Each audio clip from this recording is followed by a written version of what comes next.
What's up? It's your boy Domuto. We're back with another video. Today we are watching Smugstick. What if Piccolo is for Orange Early Part 4?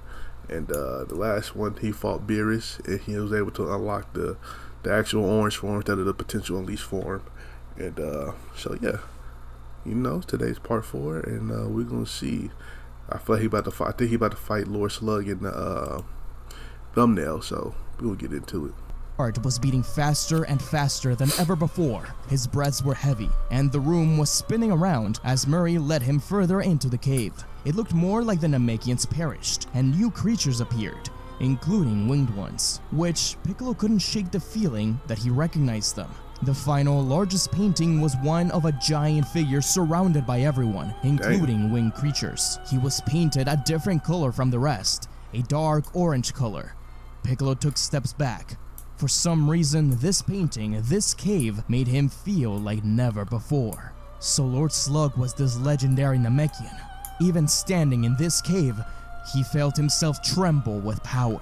Murray gulped, telling Piccolo that he is their only hope. Why are you smiling? Piccolo and Gohan returned to the lookout, with the Z Fighters training hard, led by Goku and Vegeta. But deep in space, Lord Slug conjured his next plan. He was still under the impression that all the Namekians were killed. He needed to determine which planet to conquer next. Earth seemed like a prime target, especially with the possibility of having more Dragon Balls there. But he knew Earth housed powerful warriors, and he needed to get used to this new power first. He would go off to spread darkness through the other planets before making his way to Earth. If Earth did have Dragon Balls, then the possibility of other Namekians having created Dragon Balls was open. He would try and find them. Anyways, this occurred right after he left Namek, so he had been traveling through space for a few weeks.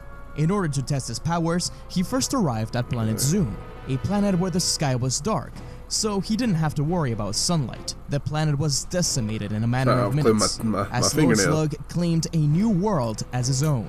Every planet he moved across was one step closer to true domination. He meditated within his ship, searching the galaxy for the presence of Namekians. He wanted to always keep an eye out for that spike in Namekian power he felt all those years ago. Though he didn't know him personally, he found out Piccolo's name when he read Murray's mind on Namek. He was sure he could take care of him now, but he wasn't an idiot. He knew Piccolo wasn't alone. While sensing the Namekian energy, however, he also found a very faint presence in a remote world. He hoped that this meant more Dragon Balls to use. Eternal Youth had always been his primary target, but with Piccolo's power rising even further, and Murray's comment that one day he will be defeated, Slug realized that being young didn't mean he couldn't be defeated. Immortality was now his true wish. On Earth, the Z Fighters continued to train in preparation, but as a couple of weeks passed by, Bulma received a message.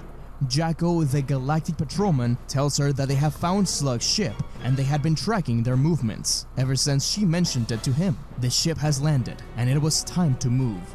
His trajectory indicates that Earth is just a few stops away, and the longer they wait, the more planets will fall. Jacko's ship was flying around above Slug's, which had just landed on a new planet. Slug made his way out of a small house and sensed Jacko's presence. Something was going on. Jacko told Bulma on the phone just what he was doing. He dragged an old Namekian out of a home, and he was holding a tiny orange ball. Bulma yelled at Jacko to get out of there, but Slug nodded at his men. The being was covered and masked, but from his back, wings burst open as he flew to Jacko's ship and began slashing at it. He couldn't control the ship anymore, and it came crashing down into the forest. He barely made it out alive as the creatures returned to Slug. Bulma felt a cold rush down her spine as she explained the situation to the Z Fighters. They needed to depart, and if her suspicions were correct, then he was looking for the Dragon Balls. They will need the Dragon Radar. At the lookout, the Z Fighters were ready. It was strange. Despite knowing the androids for a few years, this would be the first time they got to fight together. Goku was excited to see just what Android 16 was made of. If he was built to kill them, then he must be crazy strong. 16 promised him that they'd fight once this was all over. Future Trunks and Future Goten stepped up. Their hearts dropped when they heard that Jacko was knocked out of the sky. They didn't expect to meet him in this timeline, but he was a dear friend in the future, and they were going to help him out. They had continued to train at the Kaioshin realm, and had learned the Kai Kai ability. Thus, they would teleport everyone to this new planet. The Okay. Kai Kai is much Trunks, more Goten. precise than the instant transmission, so with some pointers by Kibito, they were able to locate the planet. But Goten's heart began beating faster and faster. There was a truly evil key there. The team teleported to the planet, and already they could see the destruction and darkness that was spreading through the world. It was cold and desolate. Ruins littered the area, some new, some old. They quickly found Slug's ship, but explosions went off in a nearby city. Quickly, Goku told Goten and Trunks to lead the human Z-Fighters towards the city in order to defend it, while he and the others approached Slug. Goten and Trunks tried to argue. They wanted to help Jacko, but Goku told them that Slug was close to his location. It was too dangerous. Leave it to Gohan and Piccolo. Goten and Trunks focused, sensing Jacko's energy. He was okay for now, and they reluctantly left with the human Z-Fighters. Piccolo and the others descended to the fiery grassland. One of Slug's henchmen was breathing fire into the forest, attempting to burn it down. The winged monster was sent flying as Piccolo blasted him. Goku threw the Dragon Radar over to him, telling him to worry about Slug. Vegeta, Goku, and the androids were to take care of these men. The Saiyans powered up into Super Saiyan 2. The androids and the Saiyans were now surrounded by Commander Zeon, Angela, Wings, and gotta Super Saiyan 2 Metamacha, with them each niggas. of them with their own strange techniques, which they would have to counter. Thankfully, they weren't the ones to get the power up on Namek, so this wouldn't be nearly as hard I'm about to as say, the you battle gotta go Super Saiyan Gohan for them and niggas. Piccolo were about to have.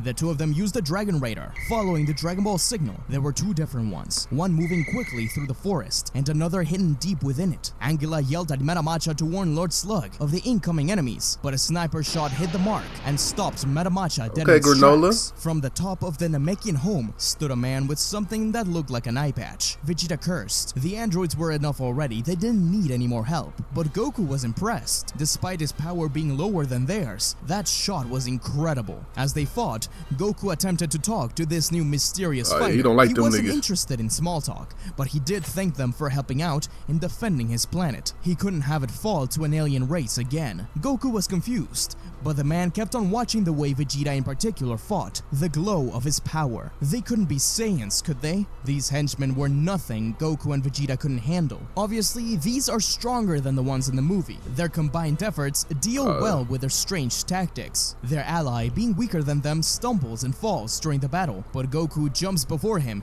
and protects him from a blast by Metamacha and helps him back up. In the end, the Cerulean warrior Goku and the others fire a set of powerful blasts at the henchmen, which atomizes the them. edit. As they turn to face their ally, they find him pointing a sniper shot straight at their face. "You're Saiyans, aren't you? Have you come to finish the job?" Goku and Vegeta looked at him in confusion. Yes, they were Saiyans, but they were here to help. Granola was hearing none of it, and he blasted at them both. But the Saiyans disappeared and reappeared, holding his arms away. They needed an explanation. Meanwhile, Gohan and Piccolo finally caught up to the moving Dragon Ball. Instantly, they felt an incredible power surge from Lord Slug. He was carrying another older Namekian with him, but they were flying aimlessly. Clearly, Lord Slug didn't have the Dragon Radar he needed to find the Dragon Ball. They landed before him. Slug smirked at Piccolo's sight as he tossed Monaito aside, who was caught by Gohan. I knew it was you when I sensed you all those years ago. A castaway just like me. You don't know the first thing about me, don't I? A monster on a different planet. A heart consumed by evil.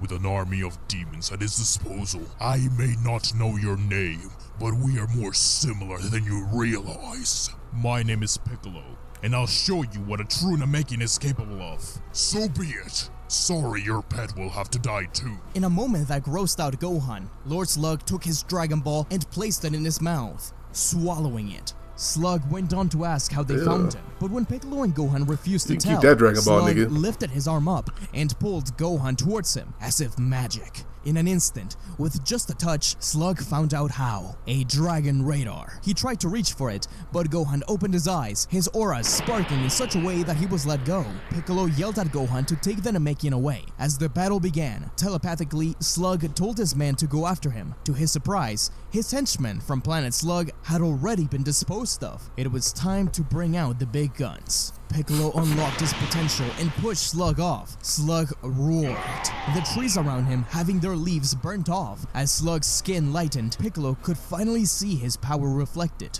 He wasn't the only Namekian whose power was unleashed. In the forest ruins of planet Cereal, amidst the crumbling ancient structures, Slug radiates a fierce energy and lunges forward, fist clenched, aiming a devastating punch to Piccolo, who dodges. Piccolo counters with a rapid-fire set of punches, each strike precise and calculated, aiming for Slug's vital points. As Slug hammer-fists Piccolo down into one of the castle ruins, the good Namekian fired a blast at one of the ancient structures, causing the tower to fall on Slug. However, he burst out of the rubble, angrier and more determined. Meanwhile, Gohan flew through the already torched forest. He heard the sound of wings behind him. These weren't like the henchmen Goku and Vegeta were fighting. These were mutated Namekians, corrupted by Slug's dark energy. The Namekian warriors Murray mentioned were kidnapped. Gohan didn't want to hurt them, especially as Monito told Gohan that they weren't fully in control. But more blasts threatened to take him off of the air, and he had no option but to expand his aura and knock them to the ground.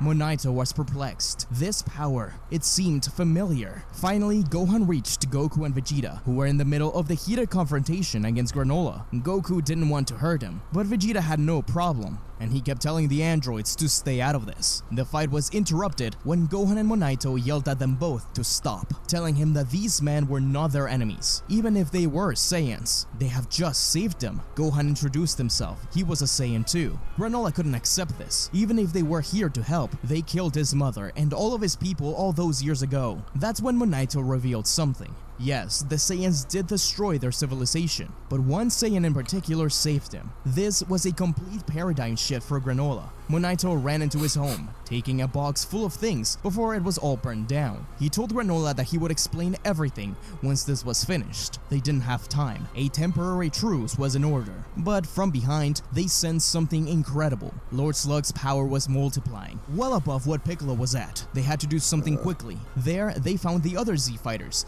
who were taking down other Lord Slug soldiers, but were now surrounded by more mutated Namekians. Vegeta had no qualms blasting them, but Gohan got in the way, tanking the attack. They needed to save them, not kill them, knock them out for now. Some of them were more powerful than the others. The kids had little trouble, but feared Slug's power increasing in the distance. The look in Gohan's eyes told them all they needed to know. It was time.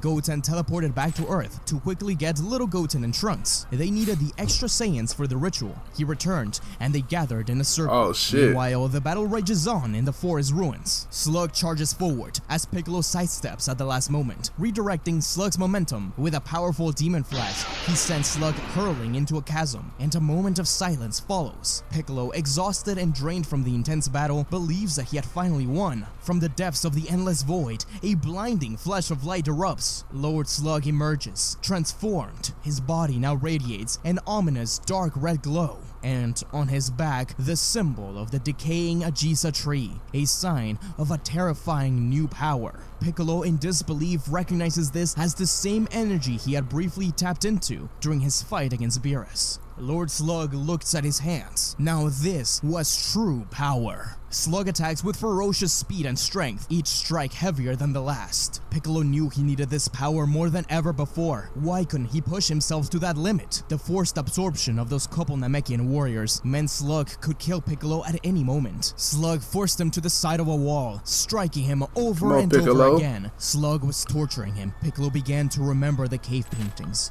and how Slug looked in them. All he could do now was leave his hopes to Gohan. Piccolo's eyes go blank as he thinks it's all over. Slug rises as he fires one final keyball at Piccolo. The righteous Namekian had little power left. He had to defeat Slug. Piccolo lowered one arm and braced himself for impact, but as he did, he felt someone hold his arm back up. Despite his battered state, his eyes slowly clear to see Gohan's flaring aura, but something else catches his eye. Slug had called forth reinforcements now that the rest of the Z-Fighters had arrived. To Piccolo's surprise, they too were Namekians, but their dark presence told him all he needed to know. They had been corrupted by Lord Slug, and now looked more like those birthed that's by a good story, right? I like this. Namekian warriors. The concept of Namekians being corrupted by dark energy isn't something new.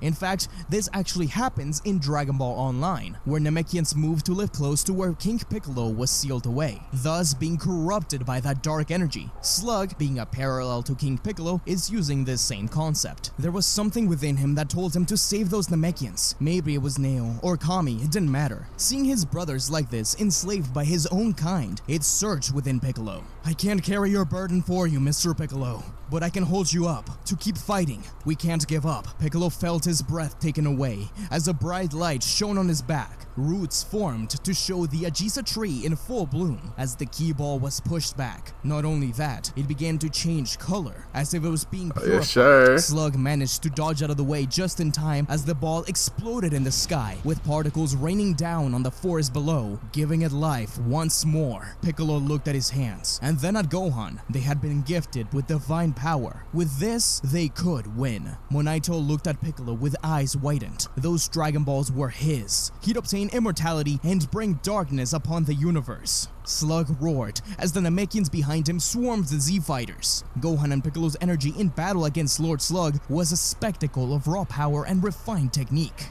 Despite his immense strength, Slug found himself outmaneuvered and outpaced. His attempts to retaliate were met with Gohan's swift dodges Piccolo and or Gohan intercepted jump, by Piccolo's counters. Slug was still above them both individually, but together they were unstoppable. The hopes of the Namekians, the Saiyans, but above all, Earth and planet Cereal. Goku and Vegeta were visibly moved by the unfolding battle. It excited them to see someone stronger than themselves. For Goku, this was the culmination of everything Piccolo stood for. He wasn't just a weapon of revenge created by some demon king. He wasn't a lost child left on Earth. He was a proud martial artist who now had a chance to fight back against everything he was assigned at birth. Both Gohan and Piccolo saw this years before, back when he still proclaimed himself to be evil.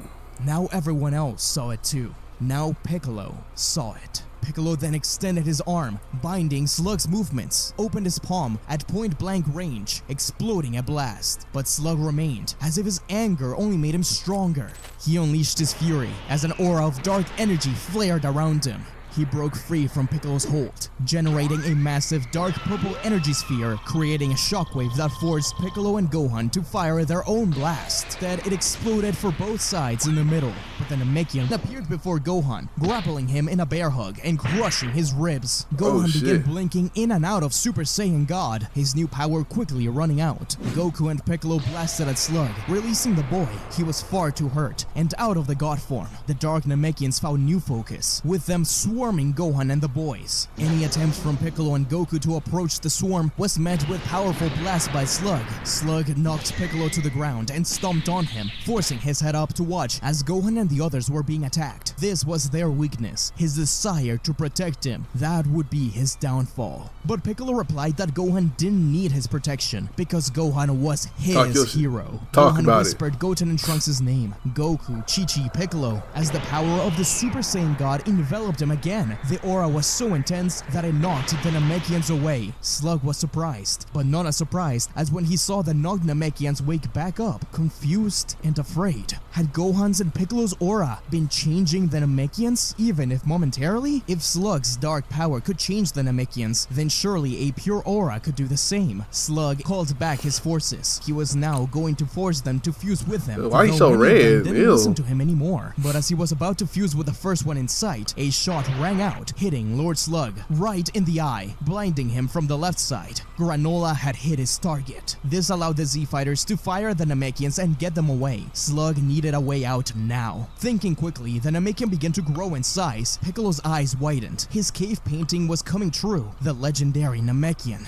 But Piccolo remained calm. He knew that him and Slug could have been in each other's places. In fact, he had been before, at the World Tournament. Piccolo, thinking fast, grew in size as well. Together with Gohan, Piccolo began to battle once more. Slug ordered whatever few warriors he had left to steal the Dragon Radar and find the final Dragon Ball. Gohan threw the Dragon Radar at Goten and Trunks, telling them to find the Dragon Ball and get away. Quickly, they left, being pursued by the Namekians. You see yourself as a conqueror, but you're nothing more than a traitor to our people. You've forsaken the true path of a Namekian warrior for a quest of power and terror.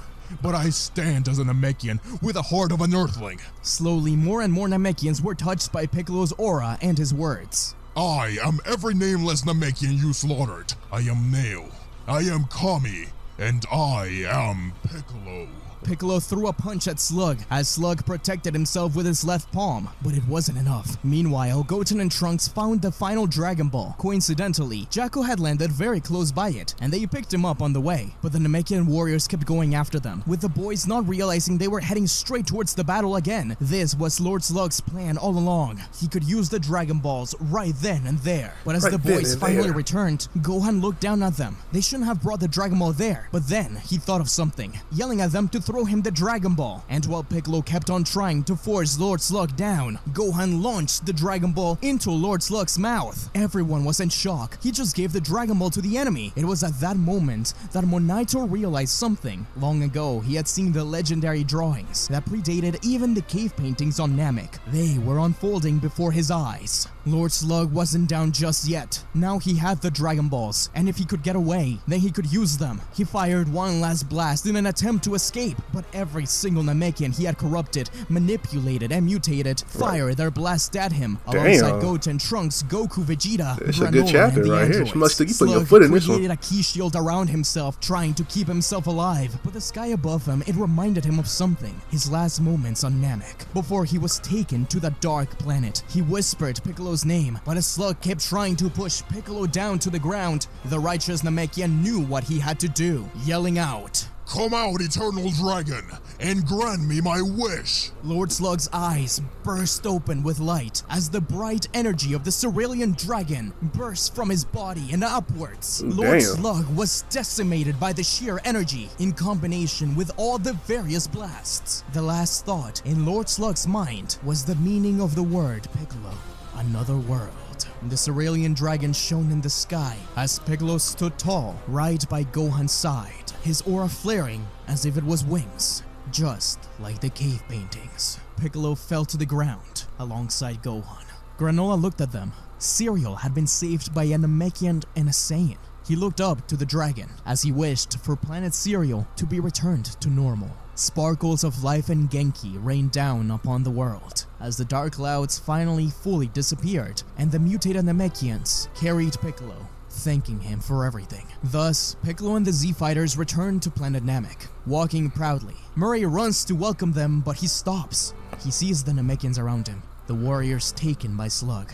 They were changed, deformed. It was a terrifying sight as the Namekians looked down in shame. Could they be welcomed back home? That's when a young boy Namekian ran up to one of them. Regardless of the wings, the spikes, he took his hand and smiled at him. It reminded Piccolo of Nail and Dende, and instantly, the rest of the Namekians welcomed them home. Celebrations began, and for the first time, Monaito was surrounded by his people. Granola looked at him. Piccolo walked into the cave, looking at it once more. He realized now that the legend it foretold wasn't about Lord Slug, it wasn't about the mutated Namekians. It was about Piccolo and Gohan. Gohan walked into the cave, asking Piccolo if he was ready to go. The Namekian turned to look at Gohan, as in front of the cave painting, Piccolo and Gohan smiled at each other. Aww. Not long after the defeat of Lord Slug, we find Piccolo, Gohan, Trunks, and Goten having just arrived in the future timeline. The kids originally thought they could take on Majin Buu alone, but Piccolo insisted on coming along. The team had teleported over to a desolate planet, what long ago used to be Planet Zune. There, they found the evil known as Majin Buu. Thanks to the kids' teleportation and Piccolo's keen ki sensing, they were able to find Buu in this dark world. He had just gotten through eating the entire population. Buu continued to stare at Gohan. He looked familiar, and that Namekian, he was too. Gohan cursed under his breath. This was the first time laying eyes on Buu, his old friend from many years ago. It pained him when they had to defeat him, but now he sees that he was far too dangerous to be kept alive. Before he could gather his thoughts, however, Piccolo and Gohan burst their auras open, orange and blue. Their training with Whis was showing through. The orange form surprised Buu as he smirked. Finally, a worthy rival. That's when the kids realized that they really stood no chance against him after all. But Piccolo and Gohan, that was a different story. Gohan and Piccolo charged forward, launching a barrage of kicks and punches against Boo. The villain found himself on the defensive. Boo himself seemed to be against the idea of attacking Gohan. Surely, this was Piccolo's influence from within him. Trunks and Goten joined the fray, their combined efforts creating a spectacle of energy blasts. However, Majin Buu was not one to be underestimated. As the team landed a ginormous blast at Buu, a bright light appeared from behind his back. With a scream that tore through the silence of this world, he unleashed his full power, an orange aura exploding into an overwhelming force that sent shockwaves through the battlefield. On his back was the sign of the Ajiza tree. It looked made of chocolate. Piccolo realized what was going on. This form was similar to his own orange state. Goten and Trunks perked up, realizing that it wasn't just Piccolo that was absorbed, but Kami too. That must have been what gave him access to that state. They were sure glad that Piccolo and Gohan were there now. They had no idea Buu contained this much strength. The tide of battle seemed to turn as Buu launched a counter-offensive, his attacks fueled by raw power and malice. But as he was about to land a decisive blow on Piccolo, Gohan zoomed before him, arms spread wide. Buu hesitated for a split second. It was then that Piccolo, seizing the moment, devised a plan. He signaled to Trunks and Goten, who understood immediately. With precision, they launched a coordinated assault, their energy blast designed not to harm Buu directly, but to corral him. The Namekian, his aura flaring brighter than ever, began to gather more strength. The orange energy coalesced into a sphere at the palm of his hands. Even though he was backed against the corner, Buu knew he had to escape, bursting forward through the boys and attempting to stop Piccolo. But Trunks and Goten's blast continued to follow him. Meanwhile, Piccolo grew in size. Now the key ball could be seen from the atmosphere. Gohan, Trunks, and Goten redoubled their efforts, combining their blast to create a barrier that held Buu in place, despite his furious attempts to break free. The energy holding him seemed unbreakable. Even when he expanded his aura to get rid of Goten and Trunks, Gohan's power was unwavering. With the mighty shout, Piccolo unleashed the giant ball of ki, pressing it down against the monster. The villain's eyes widened in shock as he realized the inevitable. The orb struck with the force of a supernova. A large portion of the planet was crushed beneath the giant effort. Bits of it could be seen floating around the atmosphere. Buu got to look at Gohan one last time before being decimated, a smile that seemed oddly proud of the boy. When the light faded, there was nothing left of Majin Buu but the echoes of his defeat. They knew that their victory was not just for them, but the countless lives saved from Buu's wrath. Goten and Trunks cried tears of joy as they were finally able to communicate to the Galactic Patrol that yes, Majin Buu was finally defeated. Piccolo and Gohan smiled at the boys, also having a tearful reunion with Bulma, who hadn't seen either of them in many years, and promised to visit the past one day. Peace had finally returned to the future timeline, and it was time for Gohan and Piccolo to return home. Trunks and Goten did eventually fly in Planet Cereal, making sure to find Monaito first and explain everything. With his help, and after much convincing from Granola, they used the set of Dragon Balls to bring back planet Earth. It would be a long time before they can fully rebuild this planet, but at the very least, they can bring refugees to it. But there were very little humans left, so Earth would become something like a melting pot for everyone in the universe that had been displaced by Majin Buu. Namekians, Yardrians, Saiyans, humans, they all came together in this blue marble. Alright, that was a fire chapter right there. That was a fire chapter. Shout out to Smugstick, man. Wow, that was a lot. That was a lot. Shout out to Piccolo, Gohan. Boy, they over here just the strongest characters in Dragon Ball Z. Boy, they making Goku and Vegeta irrelevant in this story. I love it. You know what I'm saying? And go to the Trunks. They survive in the future and shit. So I like it. I love it. So shout out to Smugstick again. Make sure you like, comment, subscribe. If you like my reaction. Check out the last chapter right here. Check out another story right here. And I'll catch you next time. Peace.